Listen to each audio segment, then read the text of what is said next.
They told her the job was simple. Watch the kids, keep your head down, and never ask about the father's business. The pay was life-changing. The NDA was thicker than a phone book. But Clara didn't know that signing that paper was signing away her safety. She thought she was working for a businessman. She didn't know she was walking into the den of Davis Calvetti, the most dangerous man in Chicago. And she certainly didn't know that in 3 months she'd be bleeding out on a marble floor, taking a bullet meant for children that weren't even hers. This is the story of how an innocent nanny brought a Mafia king to his knees. The interview didn't take place in an office. It took place in the back of a blacked-out Cadillac Escalade, circling the loop in downtown Chicago. Clara Mitchell sat with her hands folded tightly in her lap, trying to stop them from trembling. Across from her sat a man who wasn't the employer, but the lawyer, Mr. Sterling. He looked like a shark in a 3-piece suit, his eyes scanning her resume with a mixture of boredom and scrutiny. "Clean record," Sterling muttered, not looking up. "No living relatives within the state. A degree in early childhood education from Northwestern. But you dropped out of your master's program. Why?" "Financial reasons," Clara said, her voice steady despite the nerves. "My mother's medical bills. I needed to work immediately." Sterling finally looked up. "The salary we are offering is $10,000 a month, cash, plus room and board at the estate. You will have 0 expenses." Clara's breath hitched. 10,000? That could clear her debt in a year. It could pay for a specialist for her mother's condition. "What's the catch?" "The catch," Sterling said, sliding a thick document across the leather seat, "is privacy. Total, absolute silence. You do not have social media. You do not invite guests. You do not leave the property without an escort. And you never, under any circumstances, speak to the press or the police about Mr. Calvetti or his associates. If you breach this contract, you won't just be sued, Ms. Mitchell. You will be erased." He didn't say it like a threat. He said it like a weather forecast. Clara looked at the document. The Calvetti estate. She had heard the name Calvetti before, whispered on the news in connection with sanitation unions and construction contracts, but usually accompanied by mugshots of men who looked much rougher than Mr. Sterling. "I have 2 charges," Sterling continued. "Toby and Bella, 5-year-old twins. They have gone through 4 nannies in 6 months. They are difficult. Their mother passed away 2 years ago. Their father is a busy man who requires peace." Clara thought of the eviction notice sitting on her kitchen counter. She thought of the empty fridge. She picked up the heavy fountain pen. "Where do I sign?" The Calvetti estate was a fortress. Located in Barrington Hills, it was surrounded by 12-foot iron fences and dense forest. When the gate opened, Clara saw men patrolling the grounds. They wore suits, but the bulges under their jackets were unmistakable. Security. Heavy security. She was shown to her room, a suite larger than her entire apartment, by the housekeeper, a stern woman named Mrs. Higgins, who looked at Clara with pity. "Keep to the east wing," Mrs. Higgins instructed. "The west wing is Mr. Calvetti's office and private quarters. He works late. He does not like noise. And he does not like strangers." "When will I meet him?" Clara asked, unpacking her meager belongings. "If you are lucky," Mrs. Higgins said darkly. "Never." Clara met the twins an hour later in the playroom. It was a chaotic mess of expensive toys, smashed Lego sets, and overturned furniture. Toby was sitting on top of a bookshelf, screaming, while Bella was systematically using a pair of scissors to cut the heads off a row of limited edition Barbie dolls. "Get out!" Toby screamed when he saw Clara. "Daddy said no more nannies. We want Daddy." "Daddy is working," Clara said softly, stepping over a decapitated doll. She didn't scold them. She didn't raise her voice. She saw the rage in their eyes, but beneath it, she saw the terrified abandonment. And I'm not here to be a nanny. I'm here because I heard someone in this room knows how to build a Lego Death Star, and I've never been able to figure it out. Toby stopped screaming. He looked at the Lego box in Clara's hands. It took 3 hours, but by dinner time the room was clean, the Death Star was half built, and for the first time in months, the house was quiet. That night, unable to sleep, Clara went down to the kitchen for a glass of water. It was 2 a.m. The house was silent as a tomb. As she turned the corner toward the kitchen, she froze. The back door was open. A group of men were walking in, supporting a figure in the center. The smell of copper, sharp and metallic, hit her nose instantly. Blood. "Get the doctor," a low, gravelly voice commanded. The voice was like thunder wrapped in velvet. Clara gasped, stepping back into the shadows, but her slipper squeaked against the marble. Every head turned. 4 guns were instantly drawn, pointed directly at her chest. The man in the center pushed his men aside. He was tall, well over 6'3", with hair black as pitch and eyes that burned with a cold, terrifying blue fire. He was wearing a white dress shirt that was soaked entirely red on the left side. This was Davis Calvetti, and he had just been shot. "Don't shoot," Davis growled, though his hand was pressed tight against his bleeding side. "It's the girl. The new hire." The men lowered their weapons, but they didn't holster them. A man with a scar running through his eyebrow, Adrian, Clara would learn later, stepped forward. "She saw us, Dom. She saw the blood." Davis limped forward, the pain evident in the tight set of his jaw. He loomed over Clara, who was pressed against the wall, her heart hammering so hard she thought it would crack her ribs. He smelled of expensive cologne, gunpowder, and iron. "You're Clara," he said. It wasn't a question. I just wanted water," she whispered. Davis leaned in, his face inches from hers. He was devastatingly handsome in a brutal, jagged way, but his eyes were empty of mercy. "You didn't see anything tonight. You didn't see blood. You didn't see guns. You saw me coming home from a late business dinner where I spilled wine on my shirt. Do you understand?" "Yes," she managed to squeak. "Good. Because if you speak of this, the contract you signed will be the least of your problems." He turned to Adrian.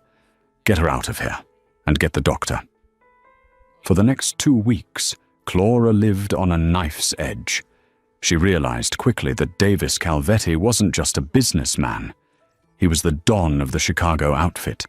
The men guarding the house weren't security. They were soldiers. She tried to focus on the children. Toby and Bella were starving for affection.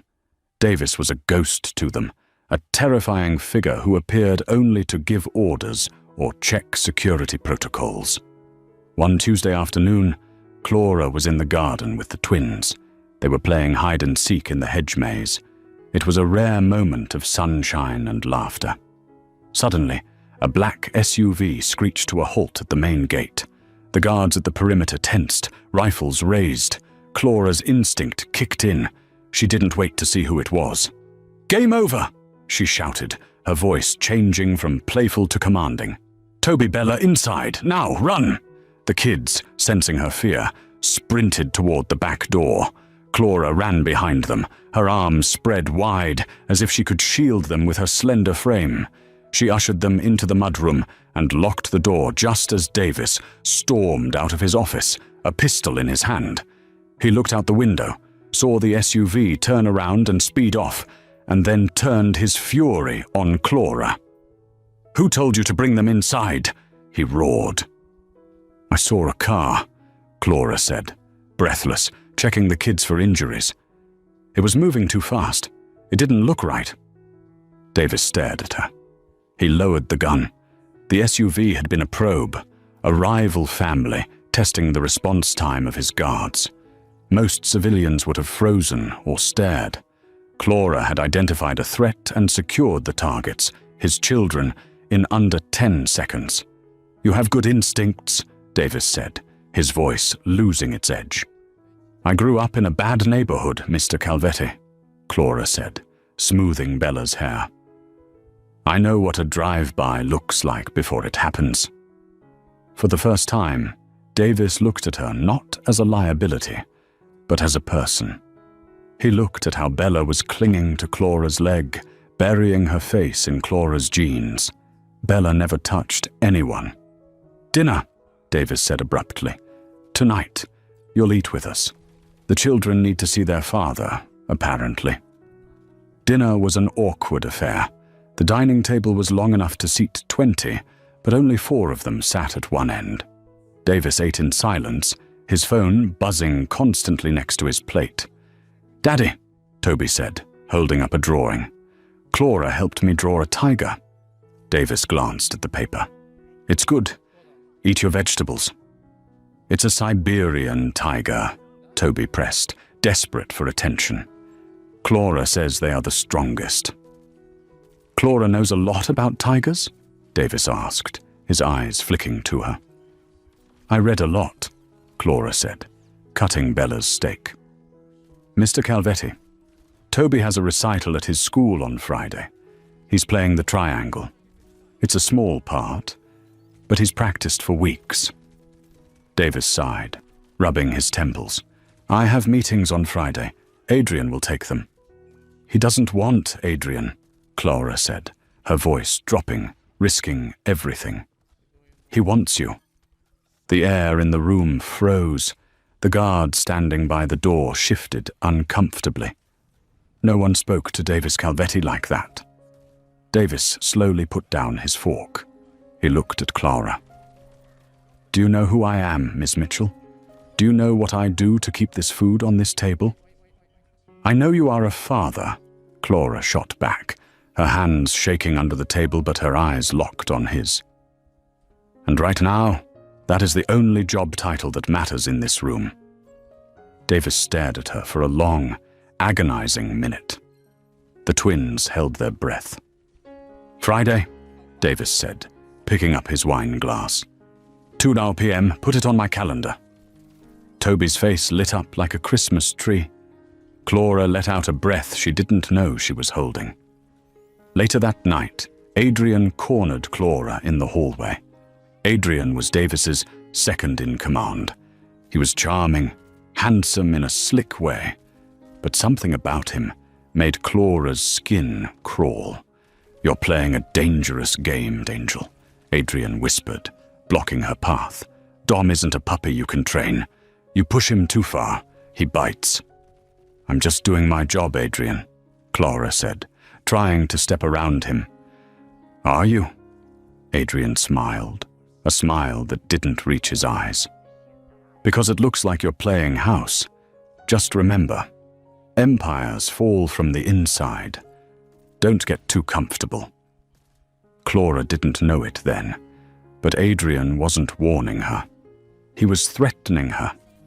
Because Adrian had just made a deal with the Volkov family, the Russians who wanted Davis's territory, and the only thing standing in the way of Adrian's coup was Davis's focus. If Davis became a family man, Adrian couldn't manipulate him. Clara was becoming a problem. And in Adrian's world, problems were eliminated. Friday arrived with a sky the color of bruised iron. A storm was brewing over Lake Michigan, but the atmosphere inside the Calvetti estate was even heavier. Davis Calvetti adjusted his tie in the hallway mirror. He was used to wearing $5,000 suits, but today the silk felt like a noose. He wasn't going to a sit-down with the cartel or a negotiation with the union bosses. He was going to a kindergarten recital. "You look nice," Clara's voice floated down the stairs. Davis turned, his breath hitched in his throat, just for a second. Clara wasn't wearing her usual jeans and oversized sweater. She was wearing a simple navy blue dress that hugged her waist and flared at the knees. Her hair was pulled back, revealing the soft curve of her neck. She looked elegant. She looked like she belonged there. "It's for the school," she said quickly, mistaking his stare for disapproval. "They have a dress code for guests." "It's fine," Davis grunted, turning away to hide the flicker of something dangerous waking up in his chest. "Let's get this over with." The drive to the private school in Lincoln Park was executed with military precision. 3 SUVs. Davis and the family in the middle vehicle, bulletproof glass tinted so dark it was midnight inside. Toby was vibrating with anxiety, clutching his triangle. Bella was holding Clara's hand so tight her knuckles were white. "What if I mess up?" Toby whispered. Davis looked at his son. He didn't know what to say. In his world, if you messed up, you died. That wasn't exactly encouraging advice for a 5-year-old. Clara squeezed Toby's shoulder. "You won't. But even if you miss a beat, just keep playing. No one knows the music but you. Make it your own." Davis looked at Clara. "Make it your own." It was simple advice, but it worked. Toby nodded, his shoulders relaxing. The recital was an hour of screeching violins and off-key singing. To any other parent, it was adorable. To Davis, it was torture, until Toby walked on stage. The boy looked terrified. He scanned the audience, his eyes wide. When he locked eyes with Davis in the 3rd row, he froze. Davis sat up straighter. He didn't smile. He didn't know how to smile on command, but he nodded, a sharp, firm nod. "I see you. I am here." Toby beamed. He hit the triangle with perfect timing. Ding. For a moment, just a moment, Davis Calvetti wasn't the Mafia king of Chicago. He was just a dad watching his kid, and he realized with a sudden pang of guilt that he owed this feeling to the woman sitting next to him. He glanced at Clara. She was beaming, tears shining in her eyes as she applauded. She loved these kids. It wasn't just a paycheck.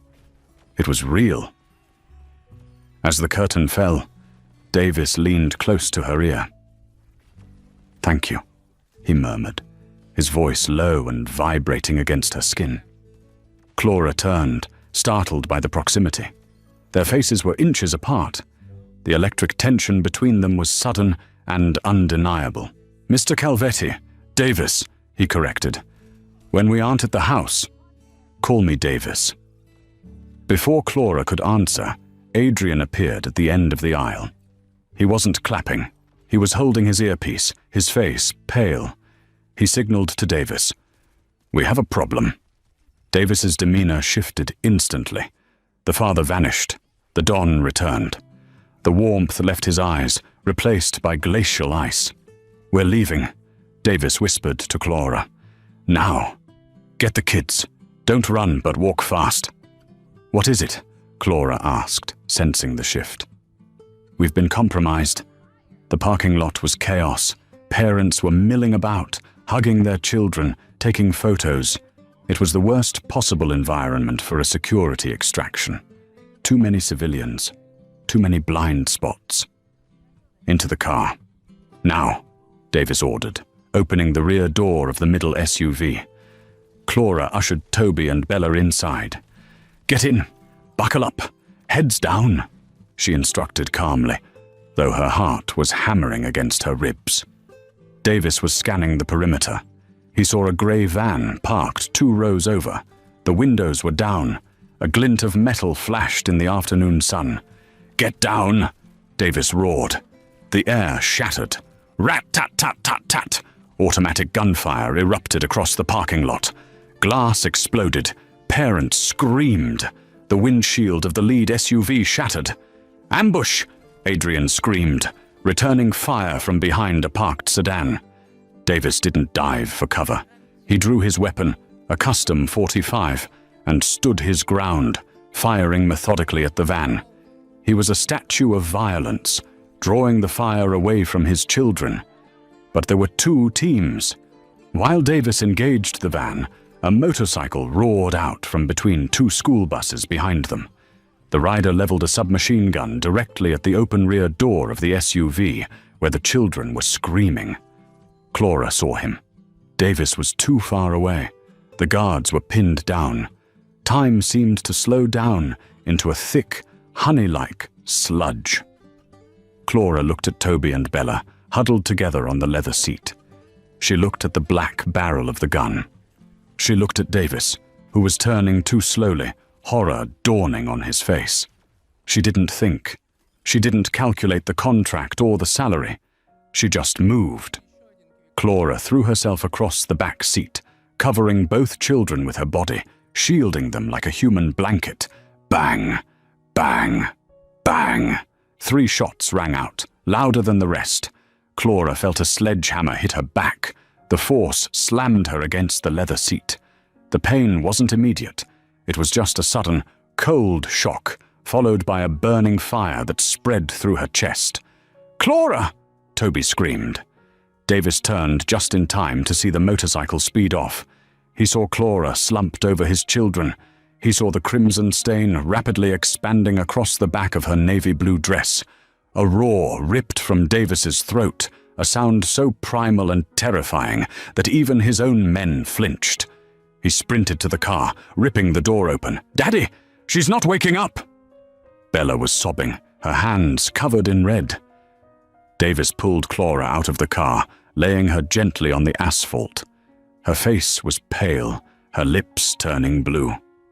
She looked up at him, her eyes losing focus. The kids," she wheezed, blood bubbling past her lips. "They're safe," Davis choked out, pressing his hands against the wound in her shoulder and back to staunch the flow. "You saved them, Clara. You saved them." "Good," she whispered. Her eyes rolled back, her head lolled to the side. "Stay with me," Davis shouted, shaking her. "Adrian, get the car. Forget the convoy. We're going to the hospital. Now." He scooped her up in his arms. She felt impossibly light. For a man who had dealt death his entire life, the weight of her life in his hands felt unbearable. As the SUV peeled out of the lot, tires screeching, Davis Calvetti looked down at the woman bleeding out on his lap. He realized, with a terrified clarity, that if she died, the last part of his soul would die with her. The private clinic was hidden in an old warehouse district near the docks. It was off the grid, staffed by surgeons who had lost their licenses or were paid enough not to ask where the bullet holes came from. Davis paced the sterile white hallway like a caged tiger. He was still wearing his suit, now ruined, the white shirt stained rust red with Clara's blood. He hadn't washed his hands. He wanted to feel the reminder. Adrian stood by the door, looking nervous. "Dom, you need to change. The men are arriving. You can't let them see you like this." "I don't care what they see," Davis snarled. He stopped pacing and got right in Adrian's face. How did they know? The recital wasn't on the public calendar. Only 3 people knew the schedule. Me, you, and Clara. Adrian swallowed hard. "Dom, look. She's the new girl. We don't know her background, really. Maybe she tipped them off? A martyrdom play to get your trust?" Davis grabbed Adrian by the throat and slammed him against the wall. The guards looked away. "She took a bullet for my children," Davis hissed, his voice low and lethal. "If she wanted them dead, she just had to step aside. If you ever insinuate she is a traitor again, I will cut out your tongue." He dropped Adrian. Adrian gasped for air, massaging his throat. "I'm just saying, we need to investigate everyone. It was the Volkovs. The motorcycle had their insignia." "I know it was the Volkovs," Davis said, staring at the operating room doors, "and I will rain hellfire on them. But right now, I need her to live." The doors swung open. An elderly doctor in green scrubs stepped out, pulling off his mask. Davis was on him in a second. "Well?" "She's stable," the doctor said, wiping sweat from his brow. The bullet missed her spine by 2 millimeters, punctured her lung, and broke her scapula. She's lost a lot of blood, but she's young and strong. She'll make it. Davis let out a breath that felt like it had been held for 10 years. He leaned against the wall, closing his eyes. Can I see her? She's sedated, but yes. Davis entered the room quietly. The beep of the heart monitor was the only sound. Clara lay in the center of the bed, looking small and fragile against the white sheets. An IV line ran into her arm. Her shoulder was heavily bandaged. He pulled a chair up to the bedside and sat down. He took her hand, the hand that had built Lego sets, brushed Bella's hair, and held his gaze at the dinner table. It was cold. I'm sorry, he whispered to the unconscious woman. I promised you safety. I failed. He brought her hand to his lips and kissed her knuckles. Daddy? Davis turned. Toby and Bella were standing in the doorway, holding Mrs. Higgins's hands. They looked traumatized, their eyes red from crying. Is Clara dead? Bella asked, her voice trembling. No, Piccola, Davis said, waving them over. Clara is sleeping. She's going to be okay. The twins rushed to the bed. They didn't climb on it. They just stood there, staring at her with reverence. She jumped on us, Toby said softly. The bad man had a gun, and she jumped on us. I know, Davis said. He looked at his children, then at Clara. He realized then that the contract was void. She wasn't an employee. She wasn't a nanny. She's an angel, Bella whispered, touching Clara's cheek. Mummy sent her. The words hit Davis like a physical blow. His late wife. He had been so angry since she died, so shut off. He thought he could never let another woman into this dangerous, violent life, but Clara was already in it. She had bled for it. He stood up, his resolve hardening into diamond. He gently guided the children out of the room, handing them back to Mrs. Higgins. Take them home.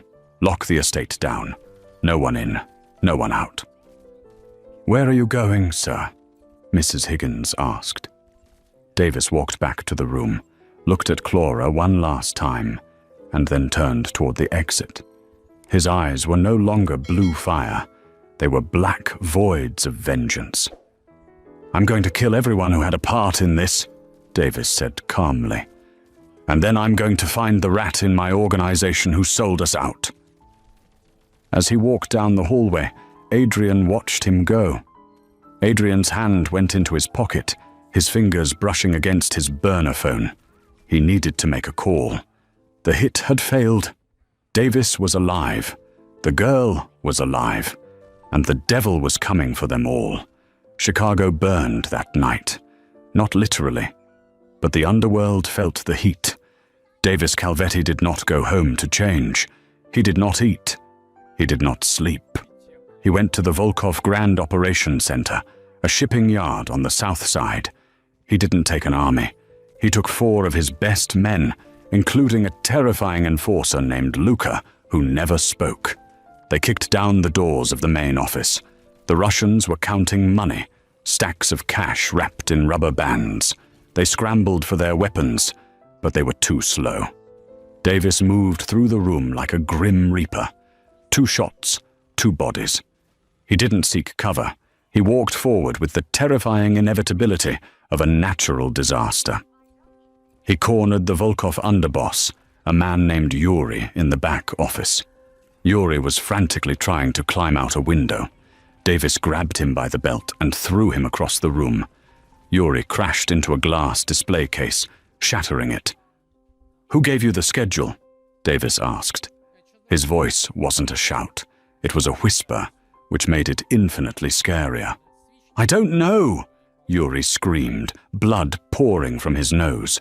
We just got a text, an anonymous tip, said the Calvetti boy would be at the school. Davis pressed the barrel of his gun to Yuri's knee. I don't believe in anonymity. Bang! Yuri shrieked. The phone! Check the phone! He pointed to a burner on the desk. Davis picked it up. He scrolled through the messages. Target at Lincoln Park. 2:02 p.m. Minimal security. The girl is the weak link. Take them all out. Davis stared at the screen. The number was blocked, but the syntax, the phrasing. The girl is the weak link. Only one person had called Clara a liability. Only one person had consistently tried to push her out. Davis's blood ran cold. It wasn't just a rival, it was a brother. He turned to Luca. Finish it here. Burn the cash. Leave the bodies as a message. Where are you going, boss? Luca grunted. To the hospital, Davis said, checking his watch. Because if the rat knows the hit failed, he's going to try to finish the job himself. Back at the clinic, Clara drifted in and out of consciousness. The pain was a dull throb, masked by heavy morphine. Every time she opened her eyes, she expected to see the ceiling of her cramped apartment. Instead, she saw white tiles and expensive equipment. She tried to move, but a groan escaped her lips. Easy, a voice rumbled. Clara turned her head. Davis was there. But he looked different. The suit jacket was gone. His sleeves were rolled up, revealing muscular forearms covered in tattoos she had never seen before. He looked exhausted, covered in soot and grime, but his eyes were glued to her face. "The kids?" she rasped. Her throat felt like sandpaper. "They are home. Guards are at every door. They made you a card. It's mostly glitter," Davis said, a ghost of a smile touching his lips. He reached out and brushed a stray hair from her forehead. His touch was incredibly gentle for a man who had just dismantled a crime syndicate. "You stayed?" Clara asked. "I had some errands," Davis said darkly. "But I came back. I will always come back." He took her hand. "Why did you do it, Clara? You signed a contract for money, not for bullets." "They're just kids, Davis," she whispered, her eyes fluttering. "And they're your kids." Davis fell silent. In his world, loyalty was bought. Love was a transaction. But this woman, she had offered her life for free. "I need you to listen to me," Davis said, his voice urgent. "I have to leave the room for 10 minutes. I have to set a trap. You are going to be safe, I promise. But someone is coming in here. Someone we know." "Who?" "Adrian." Clara's eyes widened. "Adrian?" "Just pretend to be asleep," Davis said, squeezing her hand. "Trust me." He kissed her forehead, lingering for a second too long, and then slipped into the attached bathroom, leaving the door cracked open just an inch. The silence in the private recovery suite of St. Jude's, a medical facility on the outskirts of Chicago that existed solely for men like Davis Calvetti, was heavy enough to crush a man's lungs. Davis sat in a leather armchair in the corner of the room, shrouded in shadow. The only light came from the rhythmic, green pulse of the heart monitor, and the pale orange glow of the streetlights filtering through the blinds. He hadn't moved for 4 hours. He hadn't changed his clothes. The white dress shirt he had worn to the recital was stiff with dried blood. Clara's blood. He refused to wash it off. He needed the smell, that sharp, metallic scent of copper and terror, to keep his rage focused. He looked at the woman in the bed. Clara looked impossibly small amongst the tangle of wires and tubes. The doctors had said she was lucky.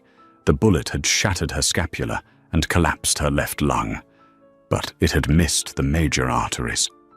She was sedated now, floating in a morphine haze, her chest rising and falling with a shallow, fragile rhythm that Davis found himself sinking his own breathing to. If she stops, he thought, I stop. A soft knock came at the door. It was Luca, his head of security, a man built like a vending machine and just as talkative. Luca stepped in, closing the door softly behind him. "It's done," Luca whispered, his voice grave. "The Volkovs are gutted. We hit the shipping yard, the warehouse in Gary, and the safe house on Wacker Drive. There's no one left to give orders." Davis didn't look away from Clara. "And the leak?" Luca hesitated. He shifted his weight, the floorboards creaking under his bulk. "We found a burner phone on Yuri's body. The last call was to a number we recognized, boss." Davis finally turned his head.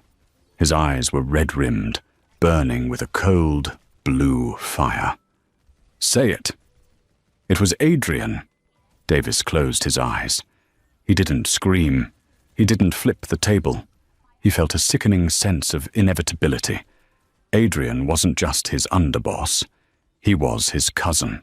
They had grown up in the same neighborhood, fought in the same schoolyards, and risen through the ranks together. Adrian had been the one to drive Davis to the hospital when his wife died. Adrian was the godfather to Toby. "He thinks I'm still at the warehouse," Davis said, his voice a low rumble. "He thinks Clara is the loose end.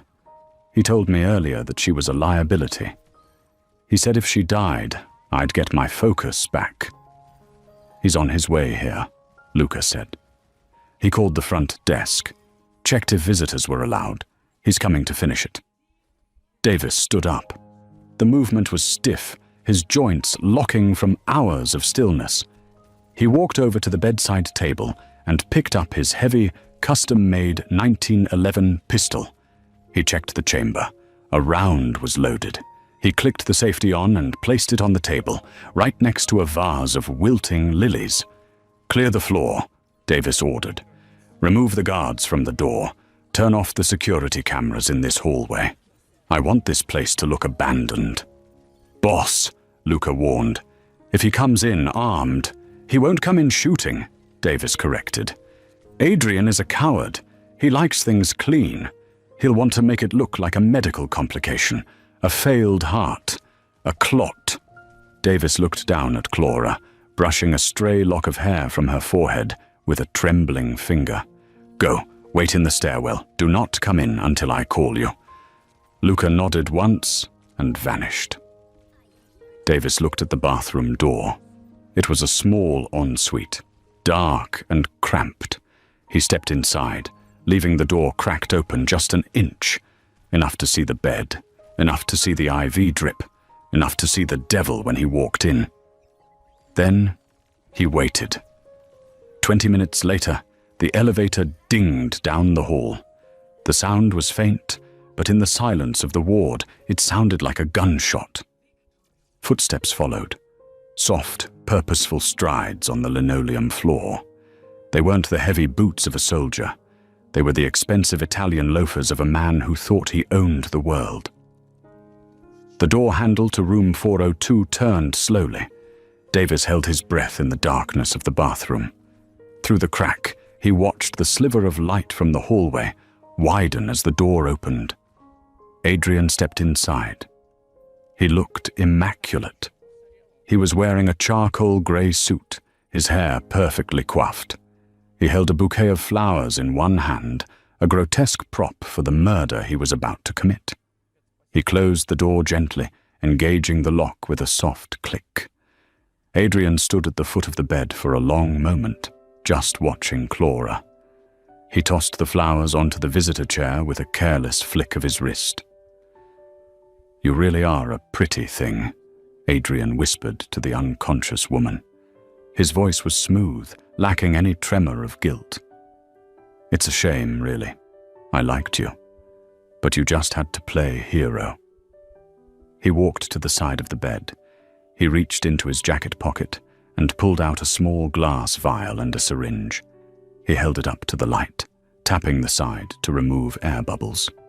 "Potassium chloride," Adrian murmured, as if explaining a recipe. "Stops the heart instantly. No pain.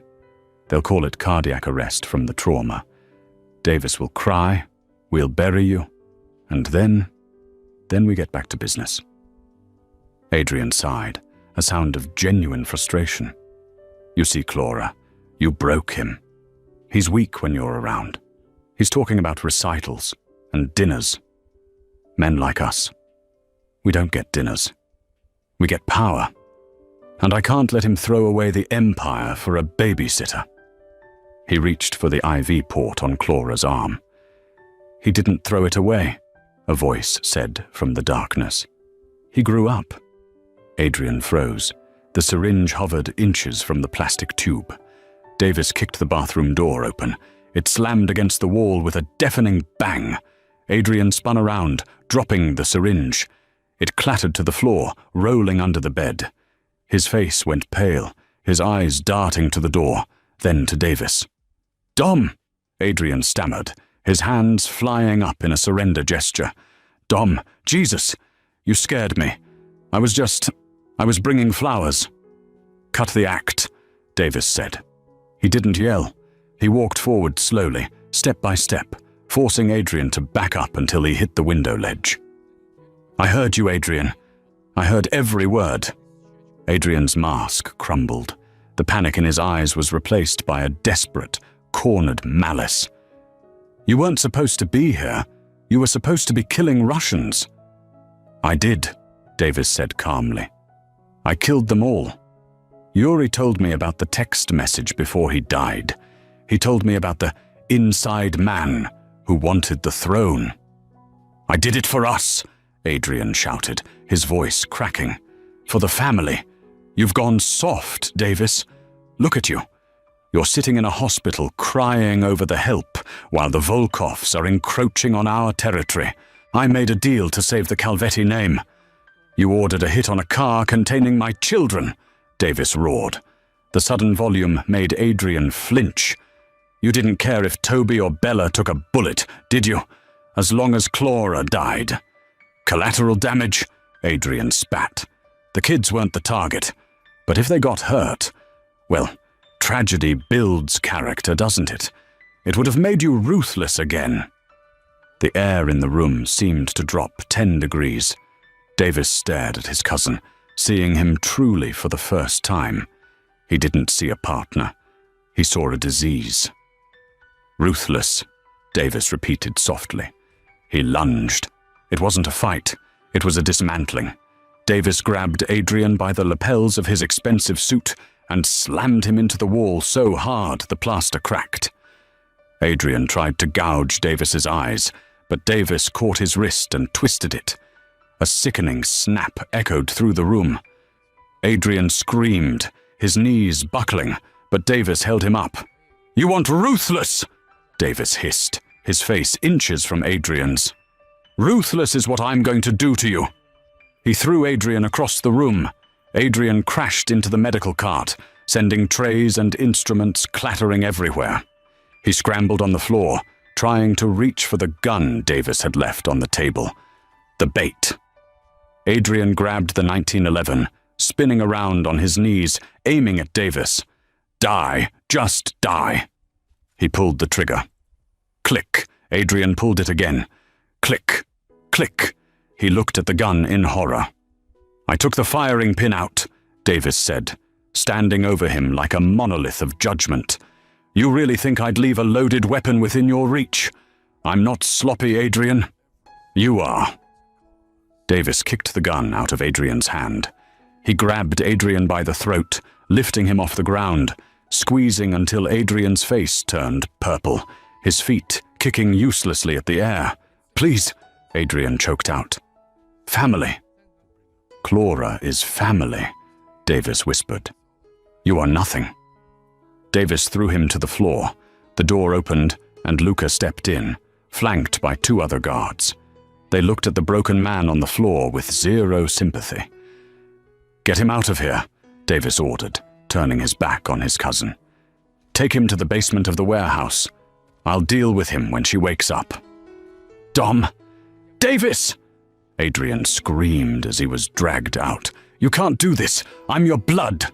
The door slammed shut, cutting off his screams. Davis stood there, chest heaving, his hands shaking with adrenaline. He took a deep breath, trying to steady himself.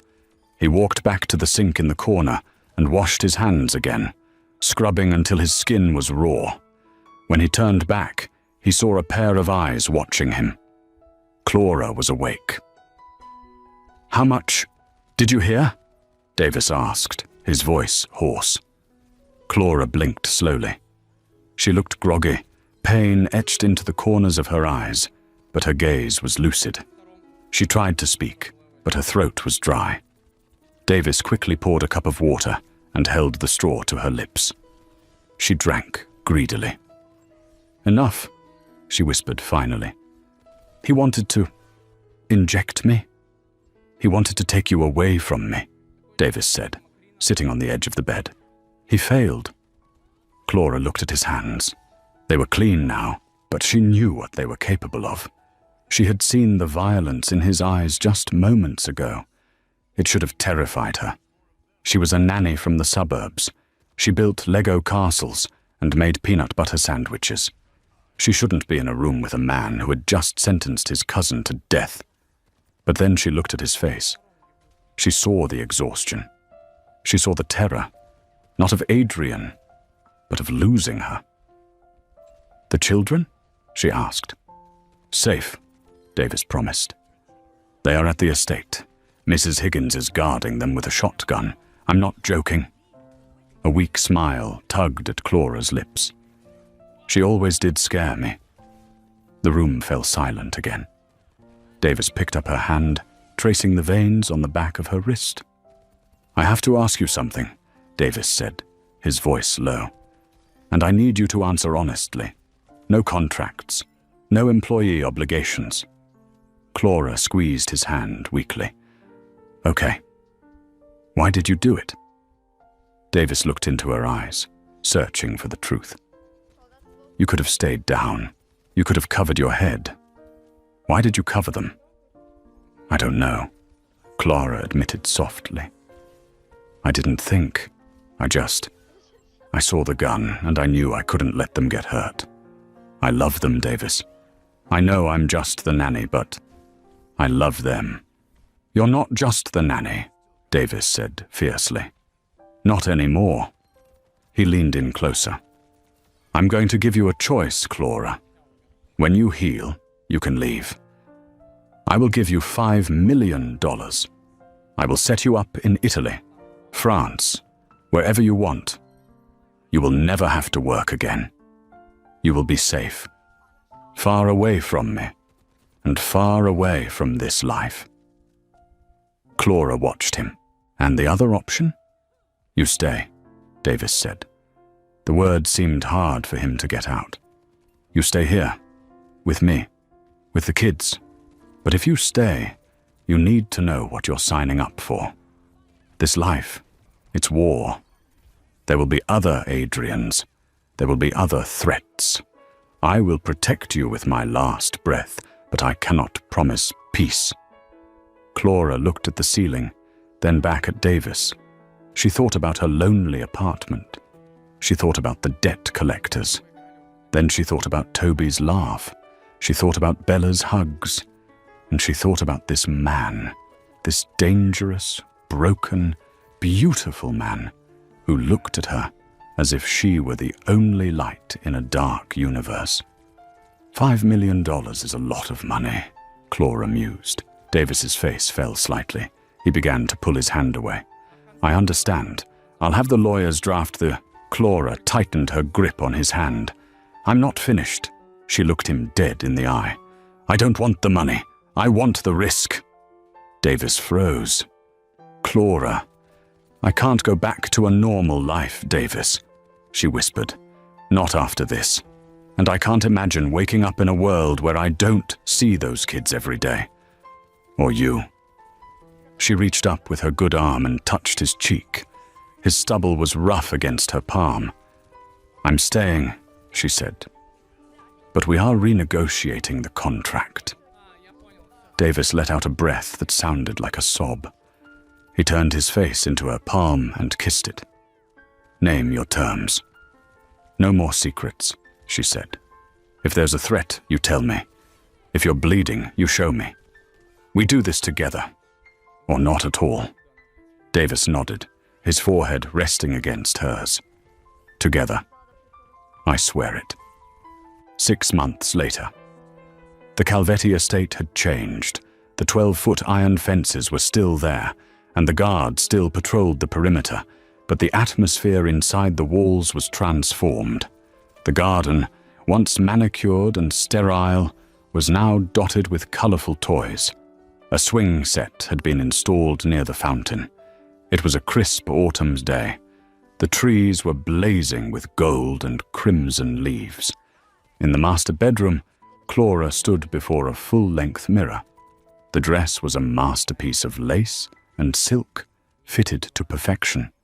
The scar on her shoulder was hidden beneath the delicate fabric, a secret badge of honor she carried with pride. "You look like a princess," Bella squealed from the bed, where she was jumping up and down in her flower girl dress. "No," Toby corrected, adjusting his bow tie in the mirror with serious concentration. "She looks like a queen. Daddy said so." Clara smiled at them through the reflection. "You two better not wrinkle those outfits before the photos." "We won't," they chorused. There was a knock at the door.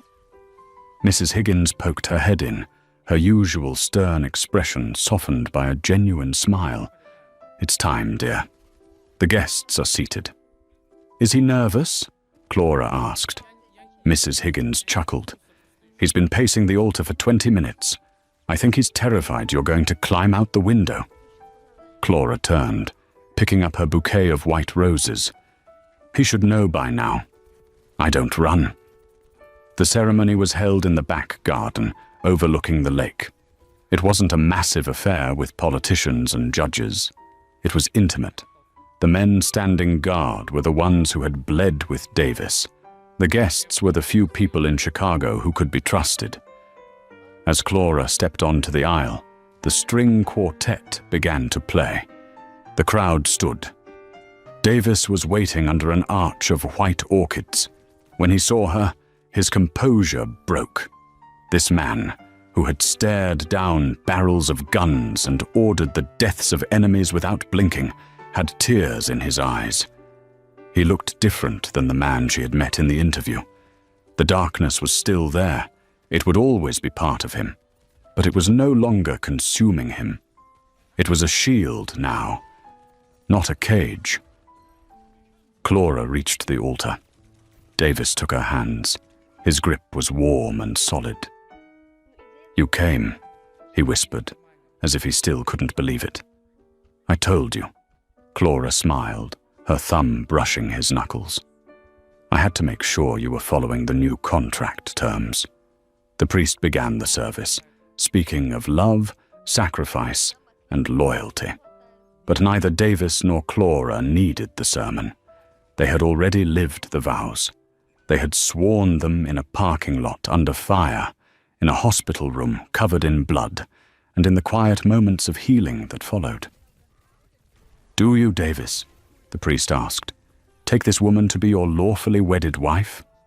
To have and to hold, in sickness and in health, for richer or poorer, until death do you part?"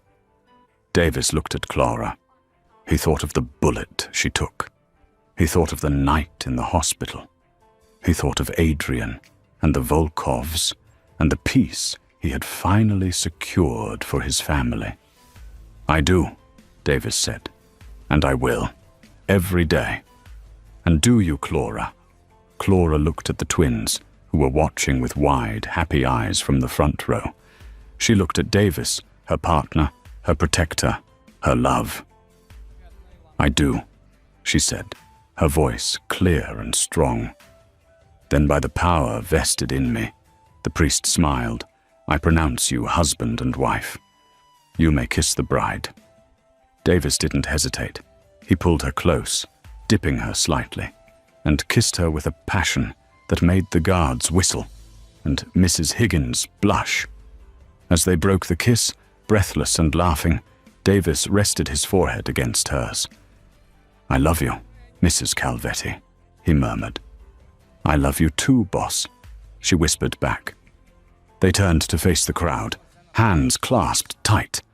As they walked back down the aisle, petals raining down on them, Clara knew that the story wasn't over.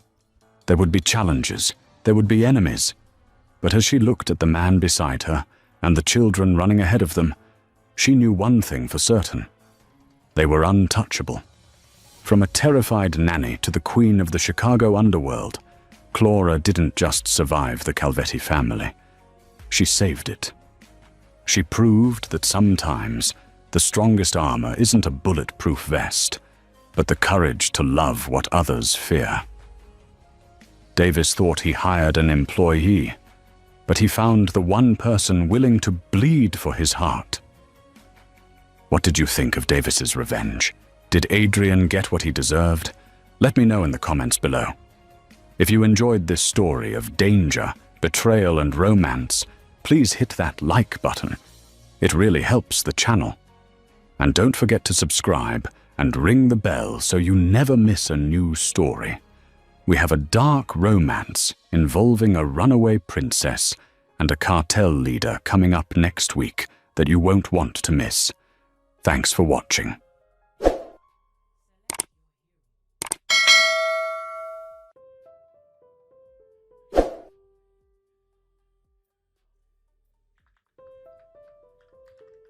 Видео красивое. Без матюков, без матюков. Видео красивое. Может, есть вторая часть продолжения? Нет второй части! Ребят, нет второй части.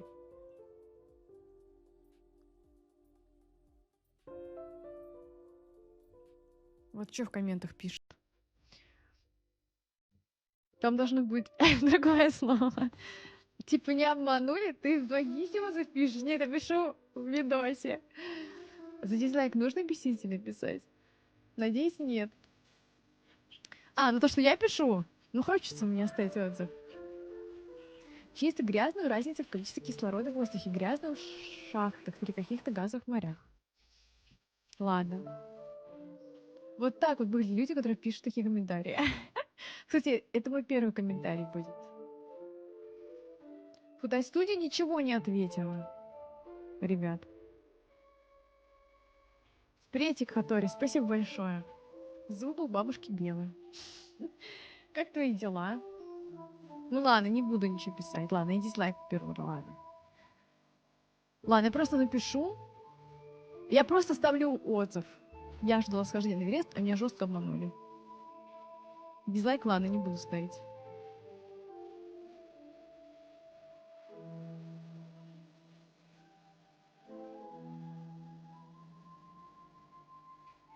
Все.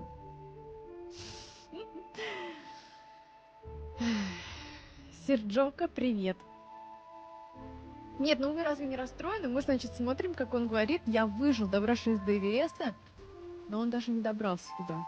И он даже не сказал, что снимет вторую часть, где будет добираться до Эвереста. Я считаю, что это байтовое название.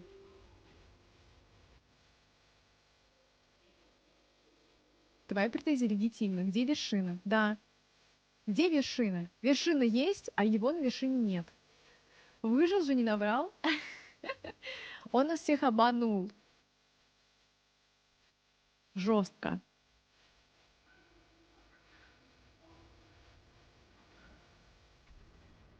Нет, ну, в тот раз, когда мы смотрели видос про вот этого Шаулинис, было очень здорово. Прям здорово было снято, как они там вот эти всякие штучки делали. Жалобу отправить не соответствует названию. Да нет, я отзыв не писала, что ждала восхождения на Эверест, а этого не было. Всё. Меня жестко обманули, вот мой был отзыв. А еще набрехал, что он мистер Бист. Отписка. Кстати, да, обманул девчонок, что он мистер Бист. Что-то я хотела еще рассказать.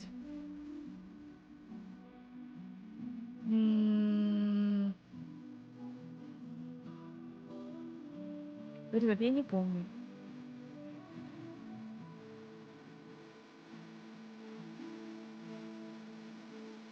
Ну, не знаю, короче, нечего больше, ничего рассказать.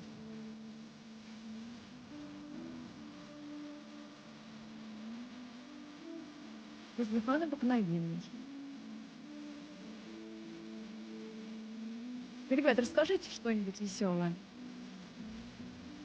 Недавно начали стримить. В 11 часов.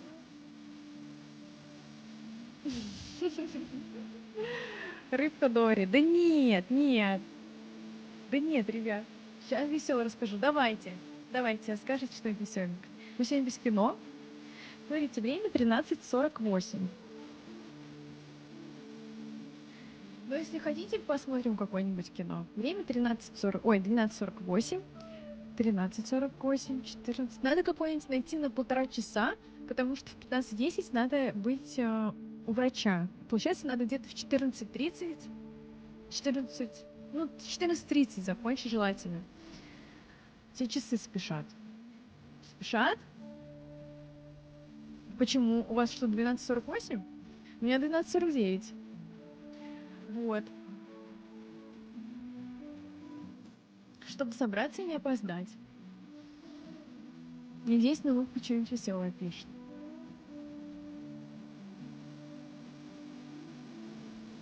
Давайте ввожу. Топ-комедий. Топ-комедий. Топ-комедий, да? На 1 час 40 минут. Ну, 1 час 30, вот так. Прикинь, мне вчера YouTube подсовывает рекомендацию. Сначала...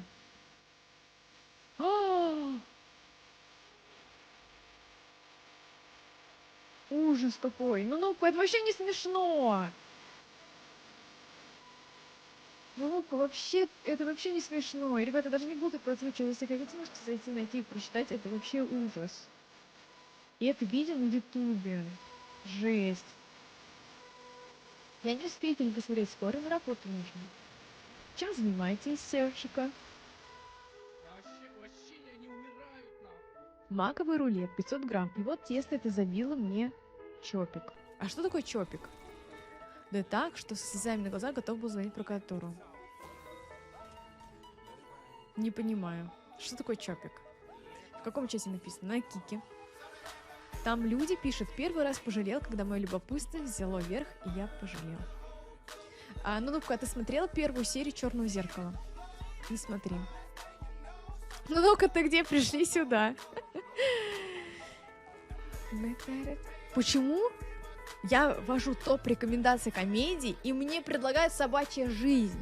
Там вообще ничего смешного нет, ты там рыдаешь, как, я не знаю, как собака женского рода. А знаете, что посмотрим? Давайте посмотрим «Зависнуть на Палм-Стримска». Давайте посмотрим «Зависнуть на Палм...» Как называется трешка на трешке? «Зависнуть на Палм-Стрит». Одобряем? Чисто первую серию смотрел. Нет, там ужасно, ну-ка.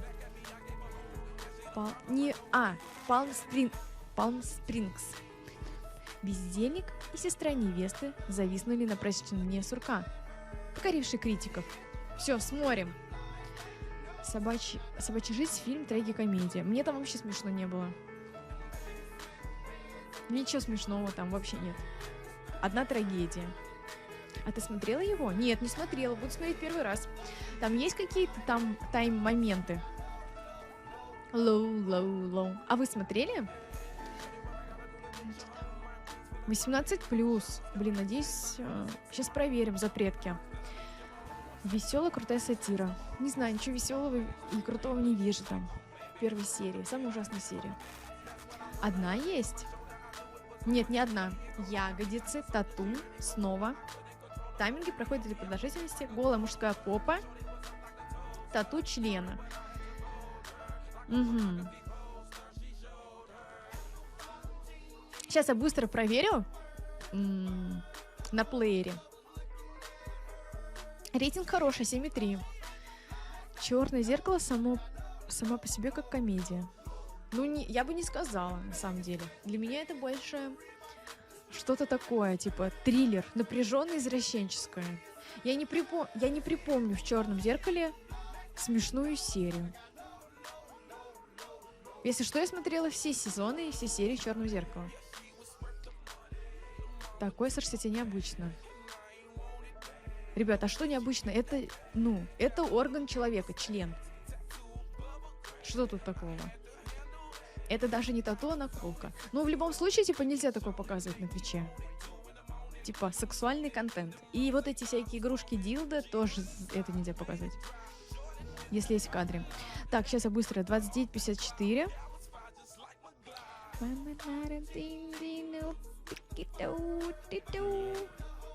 Так, где тут? 29, сейчас. Вы советуете? О, голая попка. Угу. Принято. 40:26.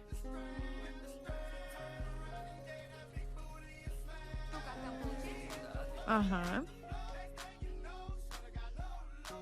Не тату. Ну, я вот ее вижу, все равно лучше как бы. Так, снова 40. 39:43. 39:43. Move your body! А пламя сзади не забыла?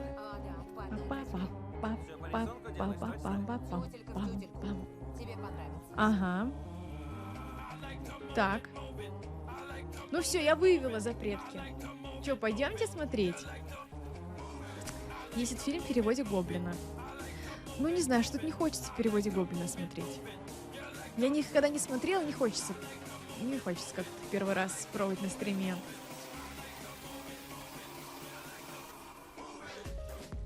А сколько он как раз идет? 1:29. Ну, отлично. Давайте, сколько у нас